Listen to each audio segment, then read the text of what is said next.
To take a program that has been law for more than 50 years, and make those kinds of fundamental structural changes, and to do so without having in-depth hearings to evaluate the impact on our most vulnerable citizens was unacceptable to me, Collins said outside the Senate chambers. She also opposed the bill for weakening protections for people with pre-existing conditions, such as asthma, cancer, and diabetes. So for those reasons, I cannot support the bill, Collins said. Collins' decision came even after the sponsors of the bill, Senators Lindsey Graham and Bill Cassidy, offered a boost in federal health care funds of more than 40% for her state, Maine. For 7 years, Republicans have vowed to get rid of Democratic former President Barack Obama's signature health care law, which extended health insurance to some 20 million Americans. They believe it is an unwarranted and costly government intrusion into health care, while also opposing taxes it imposed on the wealthy. Republicans, who hold a slim 52-48 majority in the Senate, are up against a tight September 30 deadline to pass a bill with a simple majority, instead of the 60-vote threshold needed for most measures. Senate Majority Leader Mitch McConnell wanted to hold a vote this week, but it is not clear he will do so now that 3 senators have said they will cast no votes. Graham dismissed notions that the bill was the last chance for Republicans to get rid of Obamacare and pledged to keep working on the legislation. $1 trillion cut to Medicaid. Democrats kept up their pressure for killing the bill. In an evening speech on the Senate floor, Senate Democratic leader Chuck Schumer said, the Trump care bill would gut Medicaid, would cause millions to lose coverage, cause chaos in the marketplace. Schumer said once repeal of Obamacare is off the table, Democrats want to work with Republicans to find a compromise that stabilizes markets, that lowers premiums.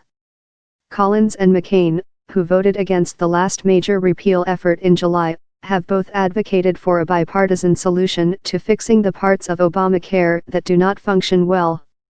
U.S. hospital stocks were down across the board as the bill struggled. Shares of HCA Healthcare Inc. and Tenet Healthcare Corp. were hit particularly hard, falling 2.5% and 5.7%, respectively, on Monday.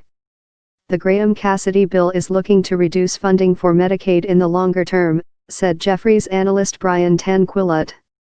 That is a benefit that we have seen improve the earnings outlooks for these hospitals.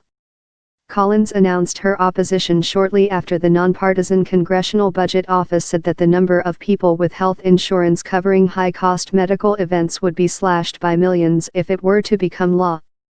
CBO also found that federal spending on Medicaid would be cut by about $1 trillion from 2017 to 2026 under the Graham-Cassidy proposal, and that millions of people would lose their coverage in the program, mainly from a repeal of federal funding for Obamacare's Medicaid expansion. The Trump administration, including Health Secretary Tom Price, had lobbied her hard in recent days, Collins said. The president called me today, the vice president called me in Maine over the weekend, Secretary Price has called me, it would probably be a shorter list of who hasn't called me about this bill, she said. Trump had not called Collins before the vote in July. Protesters in wheelchairs. The Senate held its first hearing all year on the proposed Obamacare repeal on Monday, but it was immediately disrupted by protesters who forced Senate Finance Committee Chairman Orrin Hatch to postpone its start by about 15 minutes.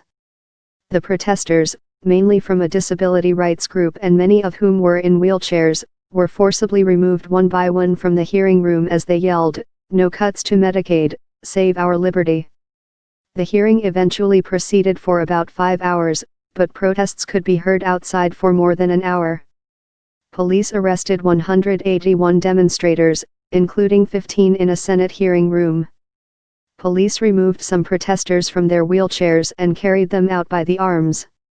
Television talk show host Jimmy Kimmel, who had become part of the debate on U.S. health care legislation in May after discussing his newborn son's heart surgery, had taken aim at the bill in recent days.